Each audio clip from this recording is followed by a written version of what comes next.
¿Qué onda, mis estimados? Buen domingo, domingo 7 de la tarde. Aprovecho a estirar un poco las piernas para entrenar y sobre todo caminar un poco.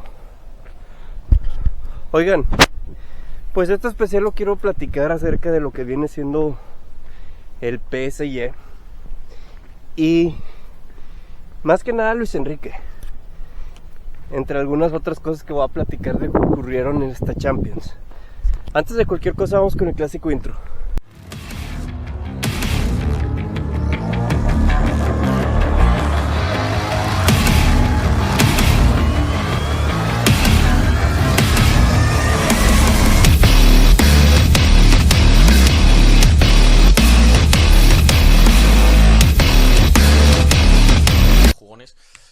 Vous ne vouliez pas les PSG comme favoris.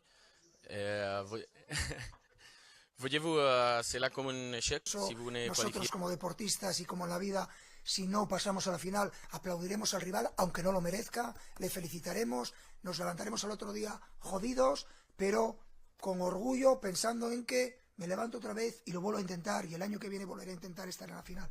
Ese es el objetivo. ¿Sí? Oye, muy bien. Miren qué bonita tarde tenemos atrás. Atrás los cerros que tenemos. Voy para acá a la cumbre. Ahí está. A esta cumbre voy para allá. Bueno, vamos a caminar. Les voy platicando algunos aspectos. Por ahí acaban de ver este video donde le estaban entrevistando a Luis Enrique tras la eliminación contra el Dortmund. Le hicieron una pregunta a un periodista español en francés y luego él responde muy buena pregunta, muy española, ¿no? Pero lo que me llamó la atención fue que los medios le criticaron que es tajante, algo como para nosotros los mexicanos es como si lo juzgaran que es muy sangrón, muy prepotente. A mí a título personal me pareció una respuesta muy objetiva, una respuesta enfocada hacia lo que es el team y cómo después de esa caída se van a volver a levantar. Nunca me pareció una respuesta grosera, como la quisieron pintar los medios, ¿no? Quizás no les caerá porque sí es verdad, Luis Enrique tiene un historial que no es muy amigable con la prensa. Y también, miren, la verdad los de la prensa se la han ganado muchas veces. Inclusive aquí en México, que hacen preguntas muy tontas y se termina enojando el director. Por ejemplo, los que le van al equipo de los Tigres recuerdan aquella vez del Tuca Ferretti cuando le llegó a decir a un periodista que se calle porque eran primero las damas y demás. Se buscan ese tipo de respuestas por parte de ciertos entrenadores y no están mal. O sea, hay cosas que tienes que estar dentro del guión para hacer esa pregunta. Se sale. Bueno, otro detalle fue lo que le hicieron con respecto a su hija. Yo no sé si han tenido la oportunidad, les voy a dejar un canal, un pequeño extracto de lo que fue una entrevista a él y a su esposa tras la partida de su hija, Sana, en paz descanse, y la afición del Paris Saint-Germain que le hizo un mural, él y su hija colocando la bandera. Todo eso estuvo muy bonito, fueron detalles muy bonitos. Otro aspecto muy bonito para los que ven el juego por ESPN, que inclusive hasta hice un tweet y se hizo viral. De hecho es uno de los tweets que más me ha generado más likes y retweets. Y es acerca de Marion Reimers, que ya no nos acompañó en esta final de Champions. Miren, a mí me queda muy bien esta tipa antes de que empezara con sus ideologías, a compartirlas dentro de ESPN, es decir, a comportarse como toda una ¿cómo se les dice? Se me fue el nombre de la palabra, propagandista, hacer su propagandería de ciertas ideologías. Ella antes, si ustedes llegan a ver, por ejemplo, Marion Reimers de allá del 2014, estaba muy enfocada a comentarte el juego, su análisis y parte de la historia de ciertos lugares. No había propaganda de ideologías que ella llegaba a hacer. Por ejemplo, ¿qué tipo de propaganda se hacía? precisamente en un juego del PSG se saltaron ciertos aficionados la barda y ella empieza a hablar, a criticar que esto es culpa del capitalismo, del patriarcado y bla bla bla bla, todas esas ideologías. Y pues esta tipa sabemos que pertenece a cierto lobby, ¿no? Se respetan sus preferencias y demás, pero es algo que no nos incumbe, ni nos importa, ni nos interesa. Cuando es fútbol, queremos saber de eso, no de tus propagandas, no de lo que es el activismo. Esa era la palabra que se me olvida. Es activista. Y no te debes de enfocar en eso. Entonces, su activismo dentro de ESPN, que ojo con esto, el rating le afectaste fuerte a ESPN, no queríamos ver eso. Queríamos ver temas de fútbol. Y también la misma televisora que se prestó para este tipo de detalles, porque miren, yo no sé si ustedes recuerdan los tiempos con Fernando Palomo. A mí me encantaba mucho cómo él redactaba los partidos y lo sigue haciendo, pero en el caso de México ya no lo veíamos. Y él comenzó a través de YouTube y sus propias redes a compartir, y la verdad le ha ido muy bien. Y cómo no podíamos olvidar cuando él gritaba ¡Gol! O sea, la manera que le inyectaba esa pasión, ¿sí? Yo veo a las chicas y no me gusta su manera de redactar o compartir un juego, ¿no? Y ojo, no es que ellas estén mal ni demás, simplemente es un gusto. En el caso de esta Marion Reimers y la otra Majo, no me gustan. A ellas a las que me refiero cuando digo chicas, ellas dos no me gustan. Miroslava, ahí sí no tengo nada que opinar, ahí sí le doy todo un 100, pero es porque también se mantiene objetivo. Y otro aspecto, seamos claros, la mayoría de los hombres, que es lo que estamos viendo, la neta, la verdad yo sí lo veo. Está chula la señorita. En fin, ese fue un punto bueno. Ya no tuvimos a esta persona. Ahora, una observación, el Milan perdió primeramente con el Manchester City,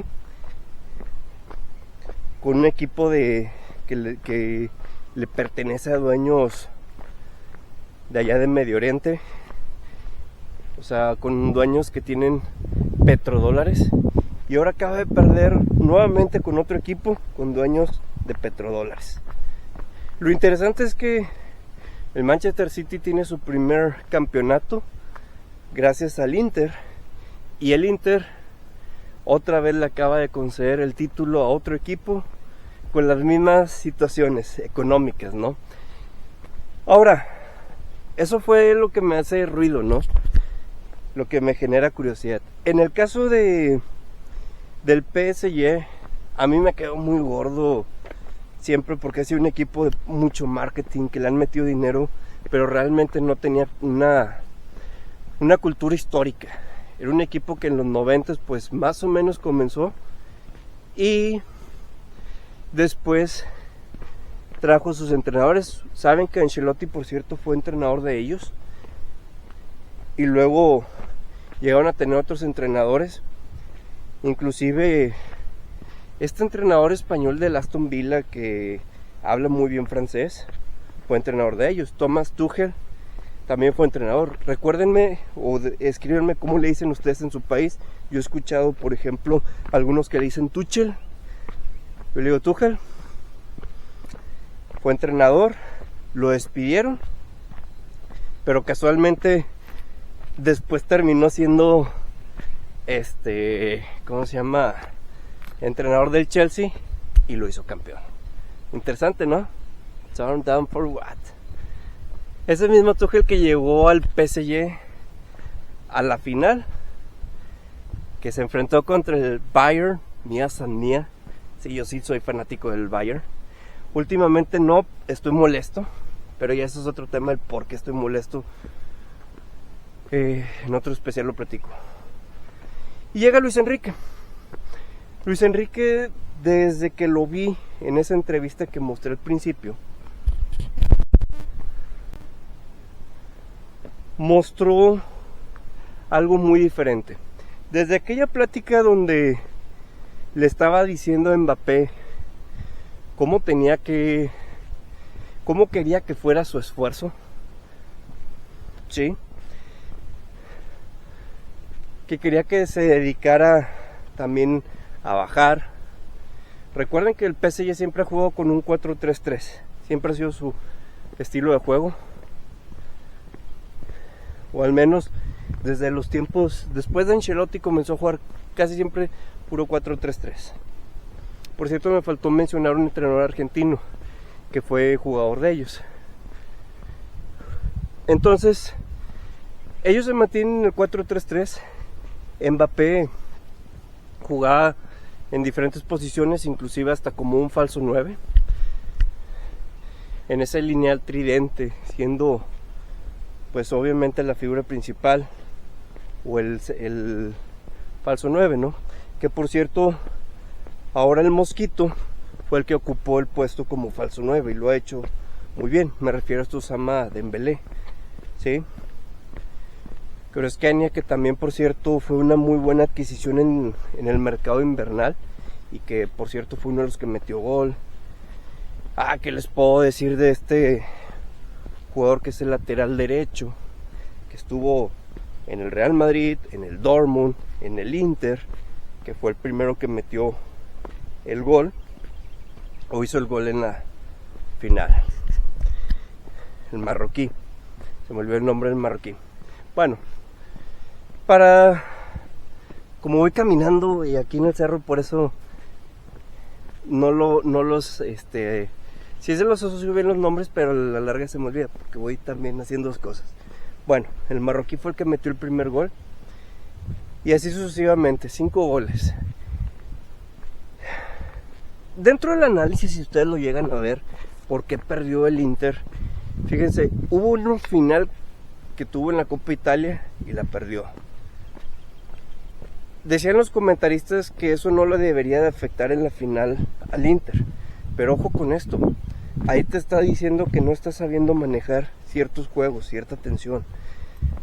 Fue muy bueno el Inter eliminando al Bayern y al Barcelona, sobre todo porque el Barcelona estuvo a unos 2 minutos de pasar y llegar a la final, hasta que de repente entró el gol y sorpresa, ¿sí? Eso fue el pasado. Pero volviendo aquí al presente, eso fue clave que Luis Enrique lo haya entendido, lo estudió, lo analizó y se enfocó en esas debilidades que tenía el Inter. Además de que, por ejemplo, el Inter, seamos muy claros, son de esos equipos italianos, o uno de los errores que creo yo que tuvo mucho el entrenador es que hacía excesivamente grandes niveles de rotación y no consolidabas a ciertos jugadores que deberías de haber consolidado para que le diera más resistencia al juego, cosa que el PSG sí lo hizo. Él consolidó, por ejemplo, a Ousmane Dembélé como el falso 9.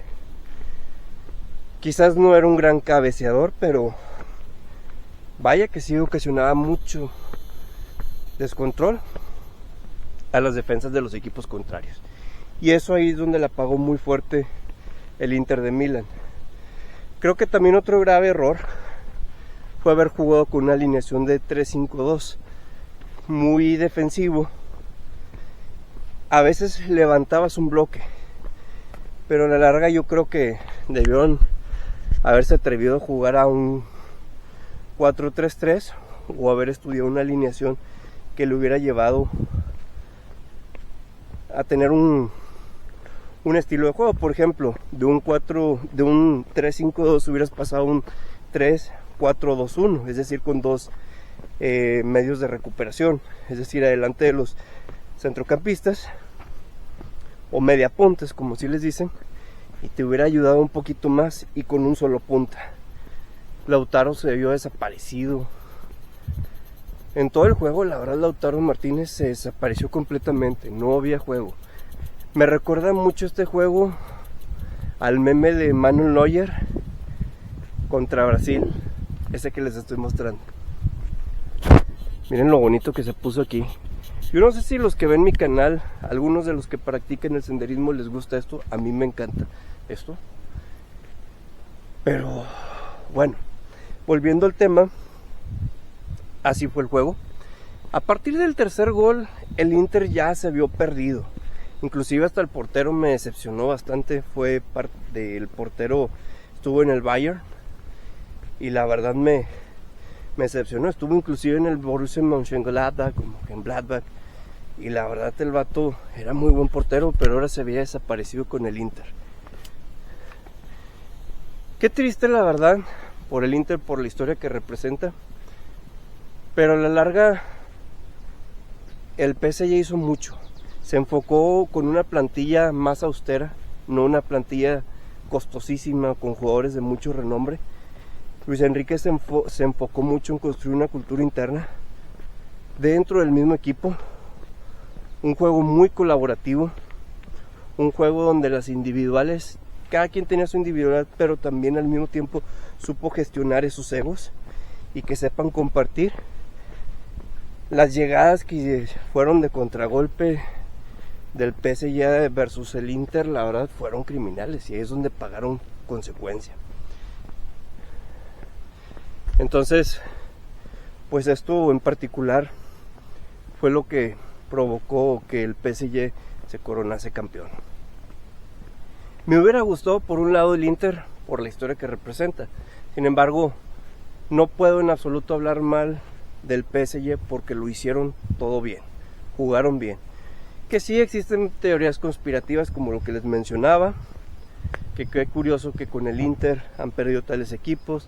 Si ustedes revisan quiénes son los dueños, que es un grupo norteamericano, es decir, los dueños del Inter, pues ahí te vas dando alguna, puede darse pie a pensar teorías conspirativas, pero siendo objetivos, la verdad el Inter pecó cometiendo los propios errores.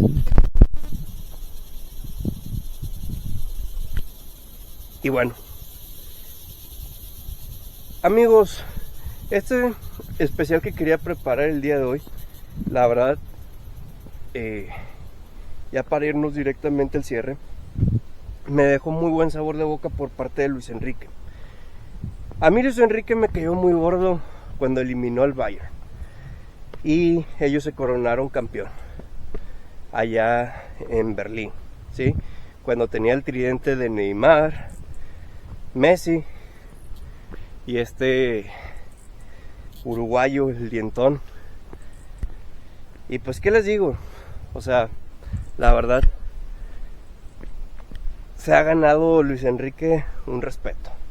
Al menos de mi parte sí me ha callado la boca, lo admito.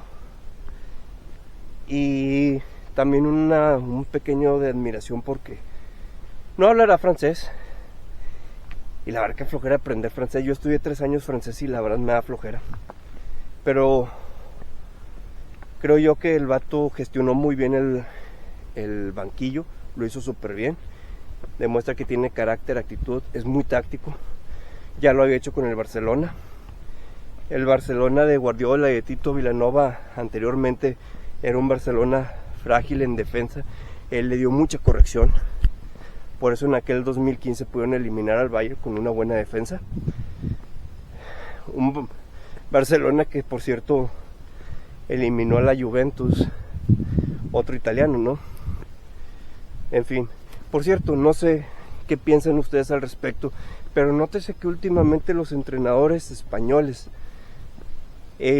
son muy buenos, italianos, y se han vuelto en padres de los italianos.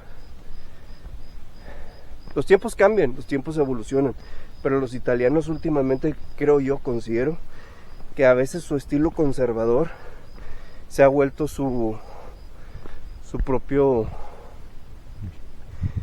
propia arma mortal, porque ellos mismos son los que se han disparado a sí mismos cometiendo esos errores. La verdad, los italianos han cometido esos errores, salvo Carlo Ancelotti, que ha sido un entrenador que no la supo hacer muy bien con el Milan, pero después de ahí con ningún otro equipo italiano la ha hecho. La hizo en el Madrid, fue entrenador del Bayern, fue entrenador del PSG, estuvo en Inglaterra. ¿Y qué les puedo decir?